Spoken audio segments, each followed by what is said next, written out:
আসসালামু আলাইকুম। আদাব দিদি। কি ব্যাপার? এ তো দেখি দুটো হিন্দু ছেলে। না, এদের সাথে কি কথা বলবো? আমি বরং ঘরে চলে যাই। দিদি দাঁড়ান প্লিজ, আমাদের কথাগুলো একটু শুনুন। হ্যাঁ, বলেন। দিদি, আমরা দক্ষিণ পাড়া হরেরামকৃষ্ণ মন্দির থেকে আসছি। দিদি, আপনি জানেন কি না হয়তো বা জানি না, আমাদের এই মন্দিরের নির্মাণ কাজ চলতেছে। এই জন্য আমরা হিন্দু ধর্মের যারা আছি সবাই মিলে উদ্যোগ নিয়েছি ওই মন্দিরে 200 কেজি পিতলের একটা ঘন্টা দিব। এই জন্য আমরা এলাকাবাসী যারা আছে তাদের বাড়িতে গিয়ে চাঁদা তুলতেছি। এই জন্য দিদি আপনাদের বাড়িতেও আমরা আসছি, তাই না রে? হ্যাঁ, বুঝতে পেরেছি। আপনারা মন্দিরের কালেকশন তোলার জন্য আমাদের বাড়িতে আসছেন। কিন্তু আমরা তো মুসলিম। আপনারা আমাদের বাড়িতে কেন আসছেন? এই কি হয়েছে ওখানে? আরে, ওই যে দুটো হিন্দু ছেলে আসছে মন্দিরের কালেকশন তোলার জন্য। হিন্দু ছেলে আবার মন্দির কালেকশন করার জন্য আইছে? হ্যাঁ, তাহলে ভিতরে পাঠাই দাও। কি বলছো? তাদেরকে ভেতরে আসতে বলবো? হ্যাঁ, ভিতরে পাঠাই দাও। আচ্ছা, ঠিক আছে। আচ্ছা, আপনারা ভেতরে আসুন, আমার হাজব্যান্ড আপনাদের সাথে কথা বলবে। আচ্ছা দিদি, আপনাকে ধন্যবাদ। এই আয়, আসেন দিদি।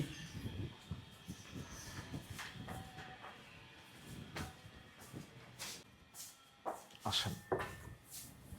আল্লাহ, নমস্কার স্যার। তুমি একটা কাজ করো, আমি একটু ওনাদের সাথে কথা বলি, তুমি একটু যাও। হ্যাঁ, আচ্ছা, ঠিক আছে। আচ্ছা ঠিক আছে। এখন বলুন, আপনারা কোথা থেকে আইছেন? আপনাদের ঠিক চিনলাম না। আর আপনাদের জন্য আমি কি করতে পারি বলুন আমাকে। স্যার, আমাদের বাড়ি হচ্ছে দক্ষিণ পাড়া। আমরা দক্ষিণ পাড়া হরেরামকৃষ্ণ মন্দির থেকে আসছি। স্যার, ওই দক্ষিণ পাড়া মন্দিরের নির্মাণ কাজ চলতেছে। এই জন্য আমরা গ্রামের হিন্দু ধর্মের যারা আছি সবাই উদ্যোগ নিয়েছি 200 কেজি পিতলের একটা ঘন্টা দিব এখানে। স্যার, আমার বাপের নাম হচ্ছে কৃষ্ণ দাস, আর আমার নাম হচ্ছে হরিদাস, আরও আমার শিষ্য গোপাল দাস।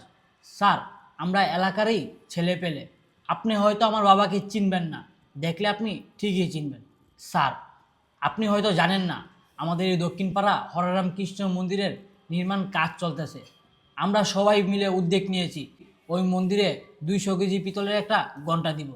কিন্তু স্যার, আমরা তো গরিব মানুষ, আমাদের সামর্থ্য নেই এত বড় ঘন্টা দেওয়ার জন্য। এই জন্য স্যার, আমরা হিন্দু ধর্মে যারা আছি তারা সবাই মিলে একটা সিদ্ধান্ত নিয়েছি যে আমরা একটা চাঁদা নির্ধারিত করব আর এলাকার সবার থেকে কিছু কিছু টাকা তুলব। কিন্তু স্যার, আমরা তো জানতাম না এটা মুসলিম বাড়ি। স্যার, আমাদের ভুল হয়েছে, আপনি আমাদের মাফ করবেন। এই চল, আমরা চলে যাই। আরে আরে, বসো বসো বসো বসো। কি বললা তুমি? তোমার বাবার নাম কৃষ্ণ দাস? ওই যে দক্ষিণ পাড়াতে বাড়ি তোমাদের? হ্যাঁ, আমি তোমার বাবাকে চিনি, উনি তো আমার আঙ্কেল হন। আর তোমার বাবা আমার বাবার বন্ধু ছিল। কত দেখেছি তোমার বাবা আমার বাবা একসাথে আড্ডা দিত, চলাফেরা করতো, একসাথে টিউশনি করতে যেত, একসাথে প্রাইভেট পড়াতে যেত, অনেক দেখেছি। আর হ্যাঁ, তুমি তো কৃষ্ণ দাসের ছোট ছেলে, তোমাকেও আমি চিনি। তুমি হয়তো বা আমাকে না চিনতে পারো, আমি কিন্তু তোমাকে চিনি। সেই ছোট দেখেছি তোমাকে, তুমি আজকে কত বড় হয়ে গিয়েছো। তুমি তোমার মন্দিরের জন্য কাজ করতেছো। হ্যাঁ, তোমার বাবাও কিন্তু মন্দির নিয়ে খুব পাগল ছিল, ধর্মের জন্য পাগল ছিল। আর এখন দেখছি তোমার বাবার মতন তুমি হয়েছো, তুমিও দেখি মন্দির নিয়ে ধর্ম নিয়ে খুব ব্যস্ত থাকো। যাক, এটা তো ভালো একটা কাজ। আসলে ধর্ম যা যা শেষে পালন করবে। আর হ্যাঁ, তোমাদের মতন ছেলেরা যে আজকে মন্দির নিয়ে ধর্ম নিয়ে যে এত গবেষণা করতেছে, এত মাথা খাটাচ্ছে, এটা তো ভালো। আমি দেখেছি অনেক ছেলেরা আছে তোমাদের মতো বয়সের, অনেক ছেলেরা আছে নেশা করে বিভিন্ন জায়গায় মনে করে পড়ে থাকে, নেশা করে বাবা মার গায়ে হাত দেয়।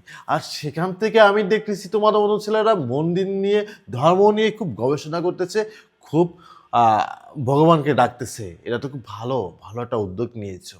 আর হ্যাঁ, তোমরা যেন কি বলতেছিলে যে এটা মুসলমান বাড়ি, আসলে আমি তোমাদেরকে সাহায্য করব কিনা?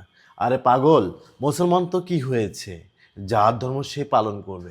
দেখো, তুমিও তো মানুষ, আমিও তো মানুষ। তোমার শরীরে যে রক্ত পড়ছে আমার শরীরেও কিন্তু ওই সেম রক্তটা কিন্তু যাচ্ছে। তোমারও আল্লাহ পাক কিন্তু চোখ কান গলা সব কিছু দিয়েছে। আল্লাহ কিন্তু আমাকেও কিন্তু সেম জিনিসগুলো কিন্তু দিয়েছে।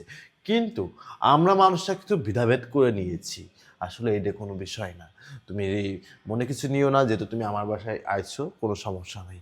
আর হ্যাঁ, তুমি যেন কি বলতেছিলে যে তুমি তোমার মন্দিরের জন্য 200 কেজি ওজনের একটা পিতলের ঘন্টা দিবে। বাহ, খুব ভালো তো। আচ্ছা, 200 কেজি ওজনের পিতলের ঘন্টা, এটা তো অনেক টাকা দাম। কিন্তু তোমরা তো এত টাকা কিভাবে ম্যানেজ করতে পারবে? যাই হোক, তোমরা মানুষের বাসায় যাও, মানুষকে বলো, দেখবে অবশ্যই তোমাদের স্বপ্ন পূরণ হবে। আমিও দোয়া করি তোমাদের জন্য যেন তোমাদের স্বপ্ন পূরণ হয়। আর হ্যাঁ, আমি যেহেতু তোমার বাবার বন্ধুর ছেলে, আমারও কিন্তু কর্তব্য রয়েছে তোমাদের প্রতি। সমস্যা নেই, আমি যতটুকু পারি তোমাদেরকে হেল্প করব। আর হ্যাঁ, আমাদের একটা ইসলামিক ফাউন্ডেশন আছে। এই ফাউন্ডেশন থেকে আমরা প্রতি মাসে এবং প্রতি বছরে গরিব দুঃখী অসহায় মানুষদেরকে একটা অনুদান দিয়ে থাকি। আর হ্যাঁ, মসজিদ মাদ্রাসা এইসব জায়গাও কিন্তু আমরা অনুদান দিয়ে থাকি, প্রতি বছরে বছরে কিন্তু দিই। যেহেতু তোমরা আইছো, যেহেতু আমাদের একটা ইসলামিক ফাউন্ডেশন আছে, আমরা এই ফাউন্ডেশন থেকে আমরা তোমাদেরকে অনুদান দিব। আর আমি আমার পার্সোনাল থেকে আমি তোমাদেরকে একটা অনুদান দিতে চাই। যেহেতু তোমরা আইছো, তোমরা আমার এলাকারই সন্তান, আর তোমার বাবা আমার বাবার বন্ধু ছিল, সেই জায়গা থেকে আমি তোমাদেরকে 5 লক্ষ টাকা অনুদান দিলাম। তোমরা এই 5 লক্ষ টাকা দিয়ে তুমি তোমার মন্দিরের 200 কেজি ওজনের ঘন্টাটা লাগিয়ে ফেলো। আর হ্যাঁ, আমাদের যে ফাউন্ডেশনটা আছে না, ইসলামিক ফাউন্ডেশন, এই ফাউন্ডেশন থেকে আমি সবাইকে ডেকে আমি কথা বলে আমি তোমাদের জন্য কিছু ব্যবস্থা আমি করে দেব, ঠিক আছে? আর হ্যাঁ, বৃষ্টি, বৃষ্টি, হ্যাঁ বলো। হ্যাঁ ওই শোনো, তুমি এই ছেলেটাকে মনে হয় চেনো, পরিচয় দিয়ে চিনতে পারবা। এই ছেলেটি হচ্ছে ওই যে আমাদের বাবার বন্ধুর ছেলে। ওনারা আইছে ওই যে ওনাদের মন্দিরের জন্য 200 কেজি ওজনের একটা পিতলের ঘন্টা বানিয়ে দেবে, এই জন্য আইছে। ওরাই মনে করেছিল যে তুই আমাদের মুসলমান বাড়ি, তো মুসলমান বাড়িতে হয়তো বা আসলে টাকা দিবে না। ঠিক আছে, তুমি একটা কাজ করো, আমি ওদেরকে বলেছি 5 লক্ষ টাকা আমি তোমাদেরকে দিচ্ছি, 5 লক্ষ টাকা দিয়ে তো ওদের মন্দিরের ঘন্টাটা আর কি বানাবে। তুমি একটা কাজ করো, দেখো আমার আলমারির ভিতরে টাকা আছে 5 লক্ষ, 5 লক্ষ টাকা নিয়ে আসো। যাও ঠিক আছে। যাও, সমস্যা নেই। কি ব্যাপার, ও না আমাকে বললো টাকাগুলো আলমারির ভিতরে রেখেছে, কিন্তু আমি তো নিজের চোখে দেখলাম কালকে ও টাকাগুলো বালিশের নিচে রাখছে।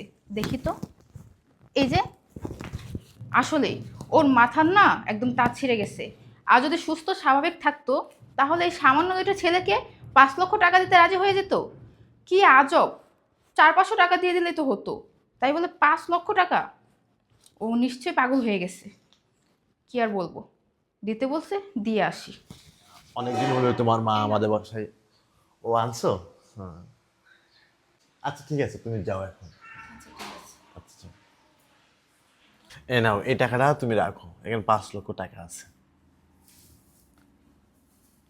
আসলে স্যার, আপনাকে কি বলে যে ধন্যবাদ দিব সেই ভাষা আমি খুঁজে পাচ্ছি না।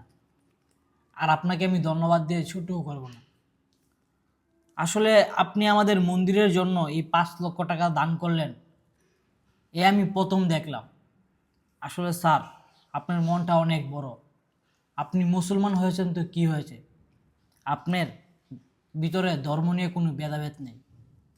আপনি হিন্দু ধর্মের লোকদেরকে অনেক ভালোবাসেন।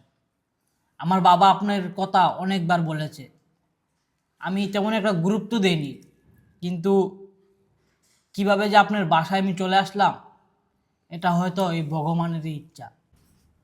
আসলে সত্যি কথা বলতে কি স্যার, আমরা অনেকের বাড়িতে বাড়িতে গিয়েছি, কেউ আমাদেরকে সাহায্য করেছে, আবার কেউই করেনি।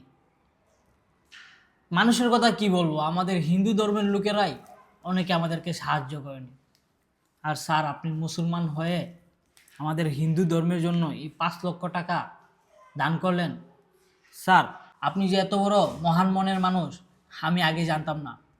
বাবা আপনার কথা আমাকে অনেক বলেছে, আর আজকে আমি আপনার বাড়িতে এসে সেই সত্যটার প্রমাণ পেয়েছি।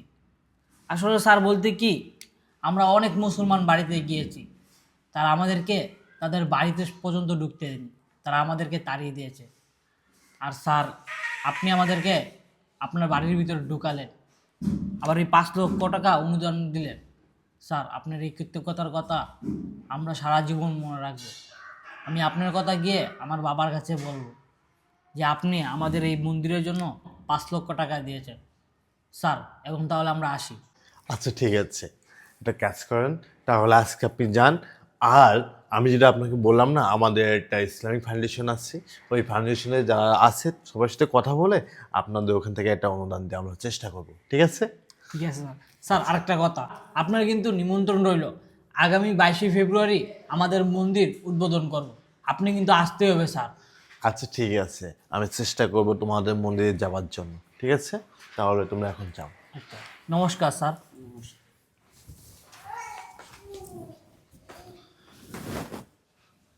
বৃষ্টি, বৃষ্টি।